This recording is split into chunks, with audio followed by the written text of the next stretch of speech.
Ya, tidak kita bisa prediksi, tapi dalam semasa pandemi ini kita sudah berhasil meluncurkan 15 episode Merdeka Belajar. Kami merasa sangat beruntung bahwa tim kami terus termotivasi walaupun dengan semua tantangannya, tapi kami terus memperjuangkan transformasi Merdeka Belajar walaupun dengan segala tantangan pandemi. Dan hari ini dengan senang hati kita akan memaparkan episode ke-15, salah satu episode terpenting, yaitu kurikulum Merdeka dan platform Merdeka Mengajar. Kita semua sudah tahu bahwa Indonesia mengalami krisis pembelajaran. Ini sudah kita alami dalam 20 tahun terakhir. Kita dalam angka tes PISA, yaitu tes internasional yang mengetes numerasi, literasi, dan sains, kita mengetahui bahwa kinerja kita relatif ke negara-negara lain masih sangat perlu diperbaiki. Ya, tidak ada peningkatan yang signifikan dalam 10-15 tahun terakhir, dan 70% siswa usia 15 tahun kita ada di bawah kompetensi minimum untuk membaca dan untuk matematika. Ini makanya kita harus menyebut ini sebagai suatu krisis, dan suatu krisis membutuhkan solusi-solusi yang juga luar biasa untuk bisa mengejar ketertinggalan kita. Berikut. Nah, krisis pembelajaran ini menjadi lebih parah lagi pada saat kita mengalami COVID, pada saat kita pindah kepada learning online. Dan ini adalah salah satu dampak negatif daripada coronavirus. Dan kita telah melakukan assessment dan mengkalkulasi apa sebenarnya dampak learning loss-nya dari yang terjadi. Dan kita melihat berdasarkan analisa kita, dan ini juga sudah kita validasi dengan riset-riset eksternal juga, bahwa dari sisi literasi, kita sudah kehilangan sekitar 6 bulan pembelajaran. Di dalam suatu tahun akademik, 6 bulan itu untuk suatu krisis selama 2 tahun ini besar sekali. 6 bulan kita kehilangan pembelajaran, ini rata-rata ya, rata-rata. Dan untuk numerasi, kita kehilangan 5 bulan. Ini namanya learning loss yang dikuantifikasi berdasarkan waktu. Nah, ini adalah rata-rata. Itu artinya banyak sekali sekolah yang mengalami learning loss yang jauh lebih besar dari ini. Ada juga sekolah yang mengalami learning loss yang nggak sebesar ini. Tetapi ini menunjukkan bahwa kalau rata-ratanya saja sudah 5-6 bulan, kita bisa bayangkan daerah-daerah yang paling terpencil, learning loss mereka bisa mencapai 8 bulan, bahkan 10 bulan. Dan ini adalah suatu angka yang sangat signifikan. Jadi kita membangun suatu solusi, kurikulum, berdasarkan keinginan kita untuk mengejar ketertinggalan kita. Ya, untuk mengejar ketertinggalan kita. Jadi pada saat kita merancang ini kurikulum, kita memikirkan apa strategi yang akan mempermudah negara kita untuk mengejar ketertinggalan kita di dalam literasi dan numerasi. Itu memang menjadi framework utama kita. Berikut. Tapi ada suatu kabar yang cukup gembira dan cukup mengejutkan. Apa itu? Di awal pandemi, kita meluncurkan yang namanya kurikulum darurat. Kurikulum darurat itu sebenarnya langkah pertama ke arah tujuan kita, yaitu kurikulum merdeka. Apa sih yang kita lakukan di kurikulum darurat itu? Kita menurunkan jumlah materi secara drastis agar para pelajar dan pengajar itu bisa fokus untuk mendalami topik-topik yang paling esensial. Jadi kita masih menggunakan K13, kurikulum K13, tetapi kita sederhanakan secara drastis. Apa yang terjadi setelah itu? Ini kita berikan pilihan kepada sekolah-sekolah di seluruh Indonesia menggunakan ini. Ternyata tanpa kita mengharapkan begitu besar, ternyata 31,5% sekolah kita pindah menggunakan kurikulum darurat. Ini tidak dipaksa, kita memberikan tawaran kepada mereka. Mereka melihat, wah, ini kurikulum darurat jauh lebih sederhana. Saya bisa fokus dan saya bisa adaptasi kepada sistem online, tidak terbebani dengan begitu banyak materi. Dan apa yang terjadi Bapak Ibu pada saat kita 30% sekolah ini melakukan kurikulum darurat, kita melihat learning loss daripada sekolah yang menggunakan kurikulum darurat itu jauh lebih sedikit daripada sekolah-sekolah yang tidak menggunakan kurikulum darurat, sekolah-sekolah yang hanya melanjutkan kurikulum 2013. Ini adalah suatu data yang sangat dahsyat dan saya ingin meminta teman-teman yang telah membaca hasil riset ini untuk membantu mensosialisasikan juga teman-teman di media.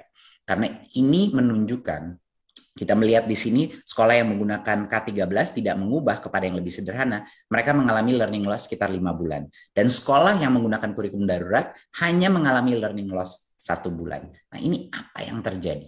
Apa yang terjadi?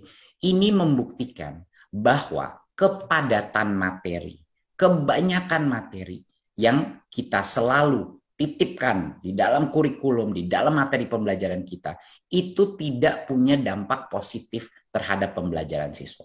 Malah semakin ringkas, semakin sederhana, pendalaman materi itu semakin baik untuk Indonesia. Jadinya perdebatan mengenai apa kita harus terus menambah materi kepada anak-anak kita itu sudah selesai.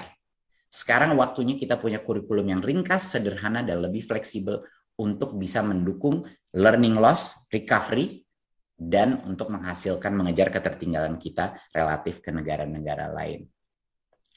Berikut. Nah, pada saat ini, kurikulum yang digunakan dalam skala nasional, ada beberapa kelemahan yang sudah kita identifikasi. Dan ini sebenarnya bukan suatu hal yang baru. Tanyakan saja setiap guru atau orang tua yang membantu anaknya di masa pandemi, ataupun murid-murid. Ya, mereka udah pasti akan menyebut hal yang sama. Setiap orang tua pasti akan mengerti ini. Struktur kurikulum saat ini itu tidak fleksibel. Banyak guru merasa jam pelajaran itu sudah ditentukan per minggu. Dia tidak bisa memilih di antara dia mau sekolah itu mau fokus di bagian apa dulu, guru itu mau fokus untuk menguatkan pembelajaran karena sangat kaku dan tidak fleksibel. Kedua, materi terlalu padat. Kita sudah mendengarkan komplain dari anak-anak kita di masa pandemi, sudah materi ini selalu padat. Tidak cukup waktu untuk melakukan pembelajaran yang mendalam dan sesuai dengan tahap perkembangan setiap peserta didik. Semua anak itu berbeda. Ya, semua anak itu berbeda, punya kemampuan berbeda, punya kesiapan di saat yang berbeda. Tapi kalau kita materi terlalu padat, pembelajaran itu yang ketinggalan ya terus ketinggalan. Ketiga adalah materi kita kadang-kadang membosankan, kurang beragam. Dan sehingga guru itu tidak punya terlalu banyak toolkit untuk bisa mengembangkan pembelajaran kontekstual. Jadi materi pembelajaran pun terlalu kaku, terlalu padat, dan buat banyak murid terlalu membosankan. Dan keempat adalah teknologi digital belum kita gunakan secara optimal, ya, belum digunakan secara optimal, dan ini akan membuka pintu terhadap berbagai macam konten materi. Nah, kita maunya pindahnya ke mana? Yang tadinya kurikulumnya kurang fleksibel, kita ingin sekarang kurikulumnya jauh lebih fleksibel. Guru dan sekolah bisa menentukan jam pelajaran per minggunya karena yang targetnya itu dipenuhi selama 1 tahun. Bayangkan.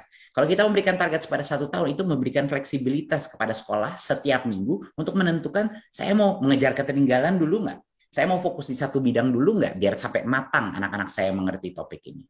Kedua, kita fokus kepada materi yang esensial. Jadi tadi kurikulum darurat, itu kita lanjutkan dan kita perbaiki lagi. Jadi langkah pertama sudah kita lakukan di kurikulum darurat, sudah disederhanakan. Jadi kurikulum Merdeka itu adalah kurikulum darurat yang terus kita kembangkan sehingga lebih optimal lagi.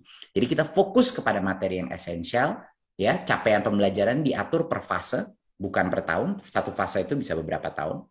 Dan ketiga, kita memberikan keleluasan para guru untuk menggunakan berbagai macam perangkat ajar yang sesuai dengan kebutuhan masing-masing peserta didik, ya, memberikan jauh lebih banyak keleluasaan. Dan kita memberikan dukungan digital, suatu aplikasi yang akan kita bicarakan nanti sebagai referensi bagi guru untuk terus mengembangkan praktek mengajar secara mandiri dan berbagi praktek baik. Jadi ini adalah perubahan yang cukup besar, dan kita harapkan ini adalah sebenarnya ujungnya berawal dari guru, dan ini adalah untuk guru, biar fleksibilitas dalam situasi pembelajaran bisa meningkat. Berikut. Ya, banyak sekali di tahun-tahun kemarin, banyak sekali masyarakat dan dunia pendidikan kita alergi dengan terminologi sering disebut ganti menteri, ganti kurikulum. Saya di sini dengan senang hati akan mengumumkan bahwa dengan Merdeka Belajar, semua itu tidak akan ada pemaksaan. Dalam 2 tahun ke depan ini tidak akan ada pemaksaan. Karena tujuan kita adalah recovery dari learning loss pandemi. Dan seperti yang kita lihat pada saat kita menawarkan kurikulum darurat dengan memberikan pilihan, ternyata 30% dari sekolah secara organik memilih opsi yang lebih baik, yang lebih sederhana. Ya, jadi kita mengikuti filsafat kemerdekaan, ya, Merdeka Belajar, dan kita memberi sekolah 3 opsi sesuai dengan kesiapannya masing-masing. Opsi pertama adalah bagi sekolah-sekolah yang belum nyaman, belum percaya diri untuk melakukan perubahan, silahkan masih di dalam kurikulum 2013. Itu opsi pertama. Jadinya tidak perlu, tidak dipaksakan sama sekali. Jadi tidak perlu khawatir lagi sekolah-sekolah bahwa ganti menteri, ganti kurikulum. Itu artinya bukan karena sekolah tidak membutuhkan ganti kurikulum, tetapi karena dipaksakan secara cepat. Tapi sekarang bagi sekolah-sekolah yang belum merasa siap, mereka boleh tetap di dalam kurikulum 2013.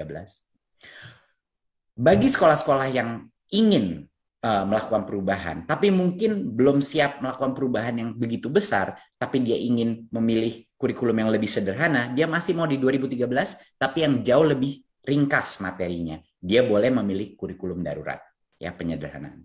Dan bagi sekolah-sekolah yang sudah siap untuk melakukan transformasi sesuai dengan kecepatan yang dia inginkan, pilihan ketiga terbuka juga untuk meluncurkan kurikulum merdeka. Ya, kurikulum merdeka itu yang akan dibahas pada hari ini. Jadi sekarang tolong diingat masyarakat juga teman-teman media bahwa kurikulum ini adalah opsi pilihan. Karena kita sudah sangat sukses dengan kurikulum darurat, kita menggunakan filsafat yang sama. Ini pilihan bagi sekolah mengikuti kesiapannya masing-masing. Karena Bapak Ibu, tidak ada yang namanya transformasi proses pembelajaran kalau kepala sekolah dan gurunya merasa terpaksa untuk berubah. Kunci keberhasilan daripada suatu perubahan kurikulum adalah kepala sekolah dan guru-gurunya memilih untuk melakukan perubahan tersebut. Jangan pernah lupakan itu, Bapak Ibu. Berikut. Jadi, satuan pendidikan ini bisa mengimplementasikan kurikulum merdeka secara bertahap, tidak perlu 100% langsung diterapkan, ya. Kita memberikan fleksibilitas. Ya, kurikulum merdeka ini sudah kita tes di 2.500 sekolah penggerak. Namanya dulu kurikulum prototipe. Sekarang karena kita luncurkan kepada sekolah-sekolah lain namanya kurikulum merdeka. Jadi kurikulum merdeka ini sudah kita tes di 2.500 sekolah. Banyak sekali sekolah yang sudah kita lakukan. Ini diterapkan mulai dari TK, SD, dan sampai ke SMP, SMA. Ya, dan mulai tahun ajaran ini 2022-2023, satuan pendidikan bisa mengimplementasi kurikulum merdeka ini berdasarkan kesiapan masing-masing. Kita akan menyiapkan suatu survei, angket, untuk membantu satuan pendidikan menilai dirinya. Saya udah siap apa tidak untuk menerapkan ini. Gitu. Dan 3 pilihan yang dapat diputuskan satuan pendidikan itu adalah mereka bisa menerapkan beberapa bagian saja dari prinsip kurikulum merdeka, nggak perlu full. Ya, mereka juga bisa menerapkan kurikulum merdeka menggunakan perangkat ajar yang sudah disediakan, itu boleh, dan menerapkan kurikulum merdeka dengan mengembangkan sendiri berbagai perangkat ajarnya. Jadinya bahkan bagi yang ingin maju ke kurikulum merdeka, mereka boleh memilih mau tahun berapa dulu mulainya, apa elemen-elemen yang ingin mereka masukkan dulu. Ini sesuai dengan kesiapan sekolah masing-masing. Seperti yang kita bilang, tidak perlu panik para guru dan kepala sekolah karena kemerdekaan dan keputusan itu ada di mereka. Berikut. Apa sih keunggulannya kurikulum merdeka? Ini sekali lagi adalah salah satu menurut saya episode Merdeka Belajar yang paling penting. Pertama, keunggulan kurikulum merdeka sama seperti kurikulum darurat. Nomor 1, lebih sederhana, lebih mendalam. Standar pencapaiannya jauh lebih sederhana. Materinya lebih sedikit sehingga itu memberikan waktu untuk guru mendalami setiap konsep. Karena itu yang penting.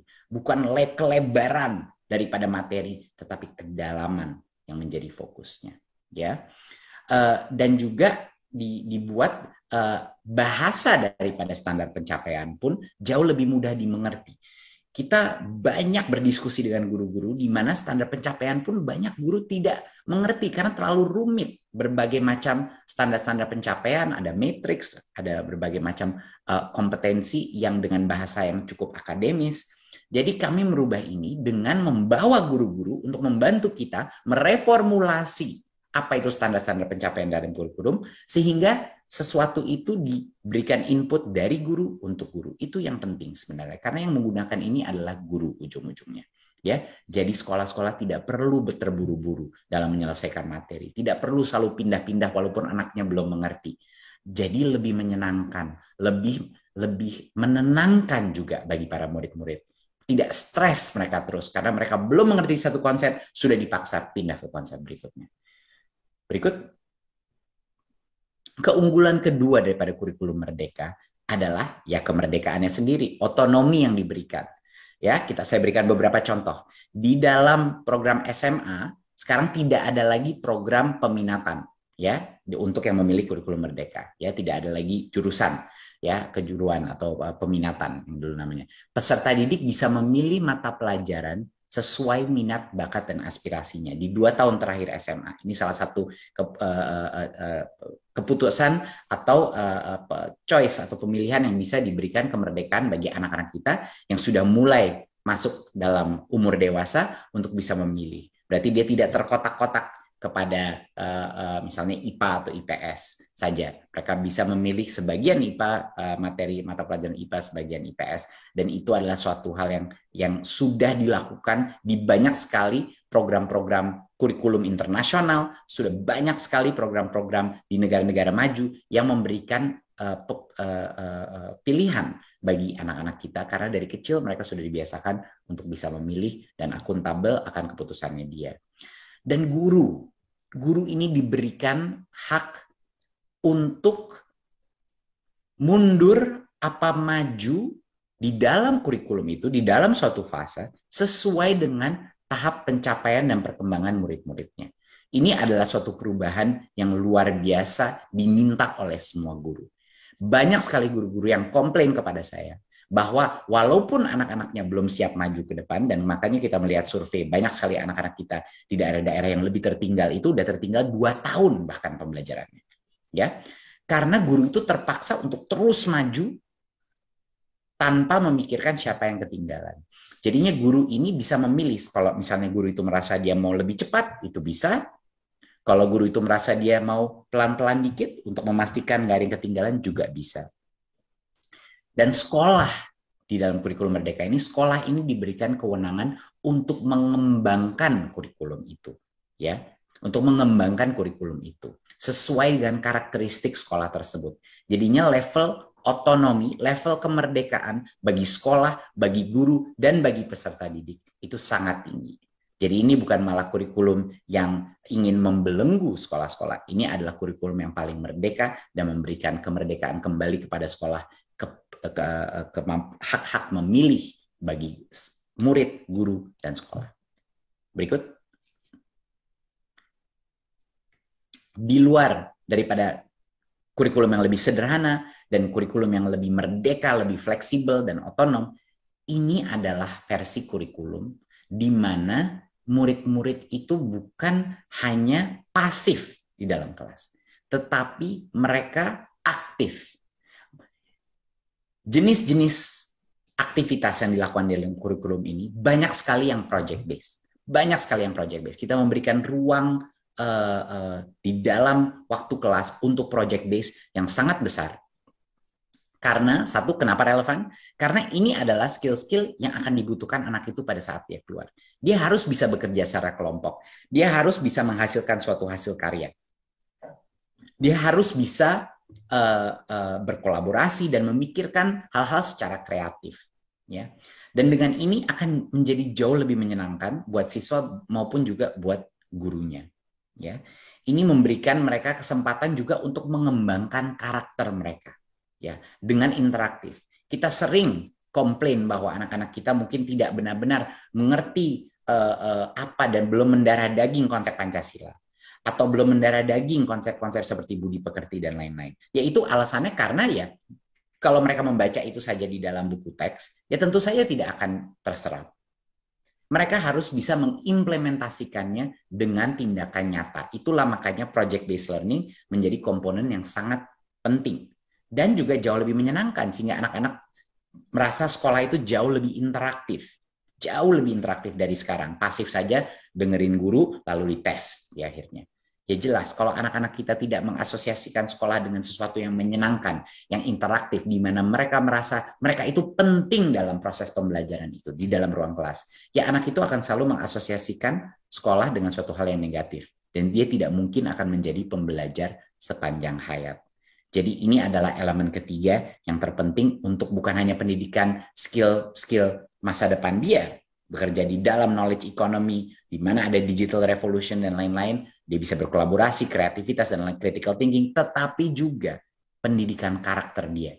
Karena ini disinilah karakter akan dibangun dengan bekerja sama gotong royong dengan teman-temannya, dengan gurunya untuk melakukan proyek-proyek dalam lingkungan, ya, proyek-proyek climate change, proyek-proyek kebinekaan untuk membangun rasa toleransi antara suku, antara agama, proyek-proyek kesehatan untuk mengerti dampak kesehatan pada dirinya, literasi digital, dan lain-lain. Semua proyek-proyek yang penting, yang relevan, dan yang aktif.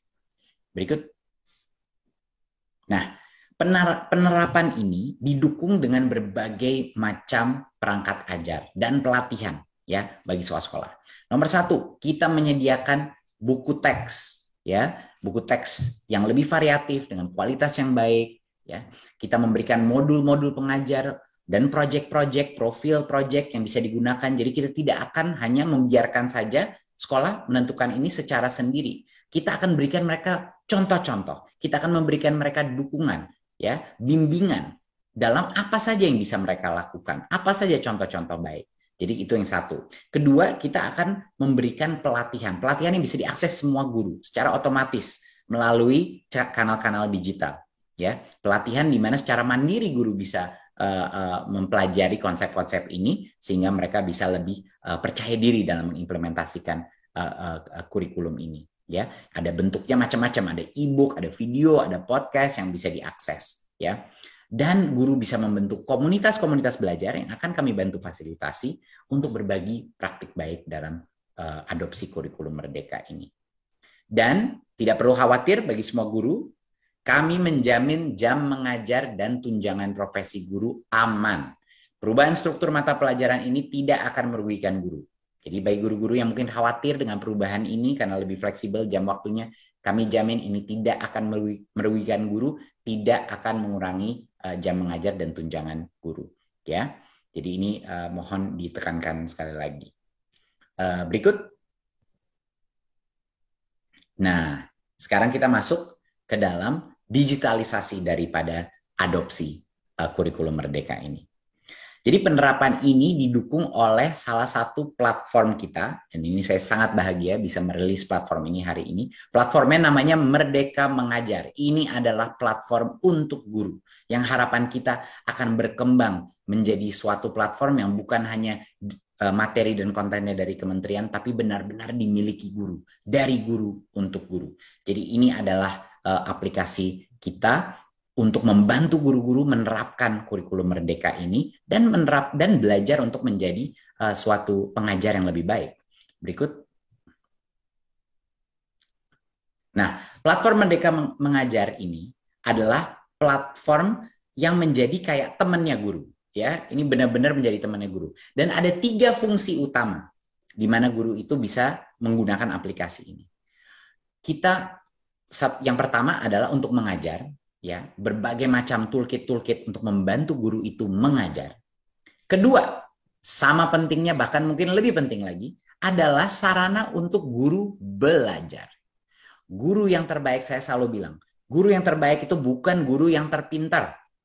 Guru yang terbaik adalah guru yang merasa dirinya adalah pembelajar sepanjang hayat. Guru yang terbaik adalah guru yang tidak berhenti belajar dan tidak berhenti berinovasi. Jadi fungsi kedua daripada aplikasi ini adalah untuk guru secara mandiri bisa belajar sesuai dengan kebutuhannya masing-masing. Dan ketiga, ini adalah platform untuk guru bisa berkarya. Ya, guru bisa berkarya. Jadi bayangin kalau saya guru, apa sih gunanya aplikasi ini? Oke, aplikasi ini akan membantu saya mengajar kurikulum merdeka secara lebih efektif. Kedua, saya akan bisa belajar skill-skill baru, belajar konsep-konsep baru, ya, dari aplikasi ini untuk mengupgrade diri saya. Dan 3, saya bisa berkarya dan sharing karya saya kepada guru-guru lain dan komunitas untuk mendapatkan masukan, untuk juga membantu guru-guru lain, networking dan lain-lain. Oke. Dan kami ini bekerja sama dengan GovTech Edu, salah satu tim ya yang di dalam PT Telkom yang berkolaborasi dengan kita, tim terdedikasi untuk mengembangkan platform Merdeka Mengajar ini. Berikut. Nah, platform Merdeka Mengajar ini adalah suatu referensi bagi guru untuk mengembangkan praktik mengajar mereka. Kita di dalam aplikasi ini ada lebih dari 2.000 referensi perangkat ajar. Perangkat ajar itu toolkit, materi, konten yang berbasis kurikulum Merdeka. Jadi ada berbagai macam konten dari berbagai macam mata pelajaran ada di dalam aplikasi ini. Jadi ini adalah perangkat-perangkat ajar yang praktis, pragmatis ya, yang bisa digunakan langsung di dalam kurikulum Merdeka di dalam ruang kelas ya, bagi guru-guru ini bisa menggunakan ini. Dan yang kedua, sama pentingnya, bahkan mungkin lebih penting lagi adalah toolkit assessment. Toolkit assessment, guru bisa mendapatkan asesmen ini dan mengimplementasikannya di dalam ruang kelasnya untuk melakukan analisa, untuk mendapatkan data mana ya anak-anak saya yang agak ketinggalan, mana ya anak-anak saya yang mungkin sudah lebih cepat, mana anak saya yang mungkin PR-nya saya kasih yang lebih susah karena ini udah lebih maju, mungkin anak saya kasih satu lagi yang agak ketinggalan, mungkin harus fokus dulu di bagian ini agar mereka nggak ketinggalan gitu. Jadinya ada toolkit assessment yang bisa dilakukan oleh semua guru bagi murid-muridnya, diberikan assessmentnya, dan itu memberikan data bagi guru untuk melakukan segmentasi atau personalisasi daripada kelas dia. Jadi ini akan sangat membantu guru untuk mengetahui kelas saya di mana sih levelnya, ini murid di level mana sih sebenarnya di bidang numerasi dan literasi. Bayangkan betapa bergunanya itu bagi guru-guru untuk mengetahui di mana level anak-anaknya per individu. Berikut. Dan salah satu elemen terpenting adalah fungsi belajar, ya, fungsi belajar. Kita menyediakan berbagai macam konten ya untuk pelatihan guru secara mandiri dan dia bisa mengikuti. Ada video-video, ada berbagai macam konten untuk guru-guru bisa mengupgrade dirinya secara mandiri. Kenapa secara mandiri itu penting? Karena setiap guru punya kebutuhan upgrading yang beda-beda. Setiap guru punya interest untuk mengembangkan bagian daripada kompetensinya yang berbeda-beda. Dan bukan hanya pembelajaran dan upgrading kompetensinya guru, tetapi juga video-video yang akan menginspirasi guru. Untuk menginspirasi guru untuk berubah mindset-nya. Misalnya berubah mindset terhadap keterpihakan kepada murid. Ya, makanya pada saat kita meluncurkan program guru penggerak, banyak sekali guru nangis-nangis depan saya. Saya kaget. Mereka selalu bilang, kenapa Anda nangis? Kenapa nggak suka programnya, Bu? Dan ternyata mereka bilang, Mas Menteri, ini karena merubah paradigma saya pertama kalinya baru sadar apa itu guru dan harus selalu berpihak kepada murid. Bukan sebagai administrator pendidikan, tetapi sebagai benar-benar sebagai fasilitator proses pembelajaran untuk keterpihakan pada murid.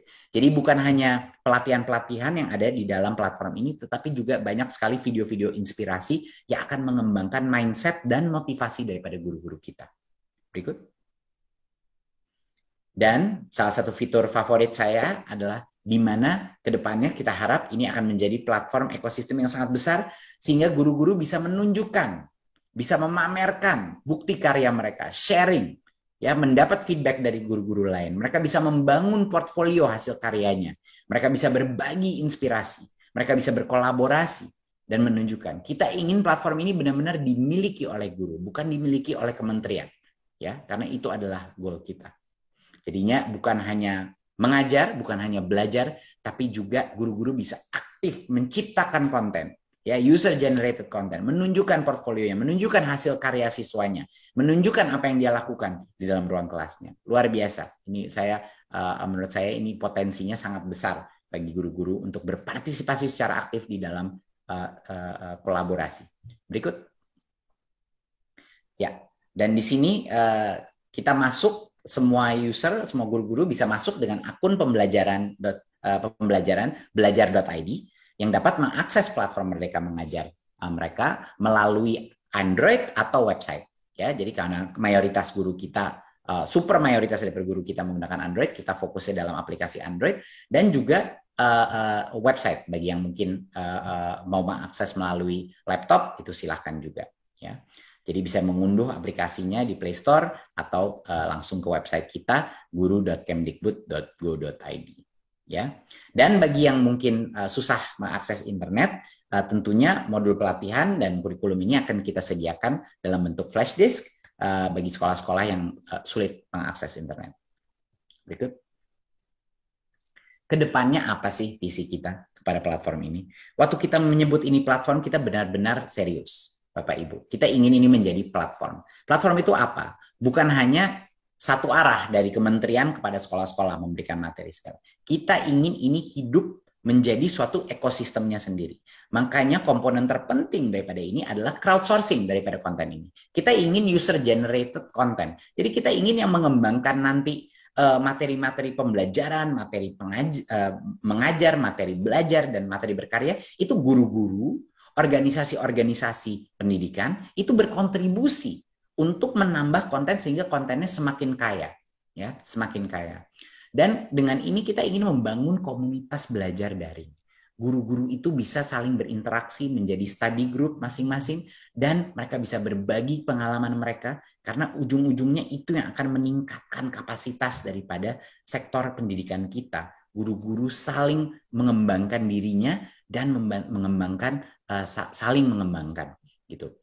Dan pembelajaran mandiri yang tidak terbatas waktu. Ya, saat ini banyak sekali guru-guru selalu terbatas. Mereka mungkin nggak bisa ikut pelatihan, atau nggak punya anggaran untuk transport, atau mereka schedule-nya tidak tepat. Dengan pembelajaran mandiri, kita mengharapkan semua guru yang termotivasi akan bisa mengupgrade kompetensi dirinya melalui online university yang telah kita bangun di dalam aplikasi ini. Jadi benar-benar seperti online university, di mana setiap topik sesuai dengan kemauan dia bisa mengupgrade dirinya. Dan juga ini sangat penting, kita harapkan di masa depan, ini menjadi bagian daripada perencanaan dan kemajuan karir daripada guru-guru kita. Jadinya ini menjadi CV digital daripada guru-guru yang ingin menunjukkan apa saja sih hasil karya guru itu, apa saja pencapaian-pencapaian yang dihasilkan di dalam kelasnya, inovasi yang dia lakukan. Jadi ini kesempatan untuk guru membuat suatu public portfolio, public CV terhadap hasil karyanya dia. Dan tentunya kita ingin menciptakan jejaring profesi guru, suatu network guru yang bisa menciptakan center-center of excellence per topik, per mata pelajaran, per interest, dan lain-lain. Membuat suatu social network untuk guru sehingga mereka bisa saling berbagi dan membantu. Jadinya visi daripada aplikasi ini adalah ini ujung-ujungnya akan dimiliki oleh komunitas guru dan komunitas pendidikan. Kita hanya pencetus saja, setelah itu kita ingin semakin banyak konten keluar dari masyarakat, dunia pendidikan, sehingga ini menimbulkan suatu roda inovasi yang semakin cepat. Berikut. Saya ingin mengucapkan terima kasih yang sebesar-besarnya kepada 21 mitra institusi kita dan 47 mitra individu yang luar biasa telah pagi, siang, malam telah berkontribusi untuk memperkaya konten di dalam aplikasi Merdeka Mengajar ini. Jadi terima kasih sekali lagi bagi semua kontributor yang sudah luar biasa bekerja pagi, siang, malam untuk menghasilkan konten dan produk yang diluncurkan hari ini. Berikut. Jadi kami sekarang mengajak semua pihak. Kita mengajak semua pihak untuk bergerak bersama dan ikut berpartisipasi dalam gerakan ini yang akan difasilitasi melalui teknologi platform ini. Jadi tolong kita unduh aplikasinya, ya seperti sini ada QR-nya, dipelajari aplikasinya dan dipelajari lebih dalam. Saya harap banyak orang punya rasa ingin tahu dan tentu saja kita selalu terbuka dengan masukan. Dan itu memang journey kita adalah untuk selalu terbuka dan open dan menerima masukan dari berbagai macam partisipan. Dan kita mengharapkan sekolah-sekolah untuk mendaftarkan satuan pendidikan kalau mereka menginginkan menerapkan kurikulum Merdeka untuk melakukan registrasi ya di dalam tautan kurikulum.gtk.kemdikbud.go.id ya mulai tanggal 11 Februari sampai dengan 31 Maret biar kita pun mendapat informasi. Dan bagi dinas-dinas pendidikan untuk mendukung satuan pendidikan yang memutuskan mereka sudah siap untuk bisa menerapkan kurikulum Merdeka. Ya, banyak sekolah yang tidak siap itu juga nggak apa-apa. Tidak perlu dipaksa, mereka boleh di K13 dan juga boleh hanya di kurikulum darurat, tapi kalau mereka ingin tolong didukung oleh Dinas Pendidikan. Dan tentunya mitra-mitra kita dan organisasi pendidikan, kita harap Anda tolong kita ajak Anda untuk datang berkontribusi dalam pengembangan materi, pengembangan konten pada platform Merdeka Mengajar. Ya, kita proses ini akan sangat demokratis, kita akan mengkurasi, tapi kita pun menginginkan semakin banyak organisasi untuk ikut berkontribusi dalam user generated content ini. Berikut. Saya rasa demikian yang bisa saya sampaikan pada saat ini. Jadi ini sekali lagi hari yang sangat bahagia. Kita memberikan pilihan bagi sekolah-sekolah untuk menentukan mau di K13 saja atau sudah siap mungkin mau kurikulum darurat yang lebih sederhana, K13 tapi lebih sederhana, atau sudah siap maju secara bertahap kepada kurikulum merdeka. Dan kita tidak biarkan saja sendiri tanpa bimbingan, kita menyediakan suatu platform digital yang bisa diakses siapapun untuk bisa membimbing guru-guru dalam proses mengajar dalam kurikulum merdeka, proses belajar untuk paradigma dan konsep-konsep baru, dan juga konsep berkarya. Demikian yang bisa saya sampaikan. Wassalamualaikum warahmatullahi wabarakatuh.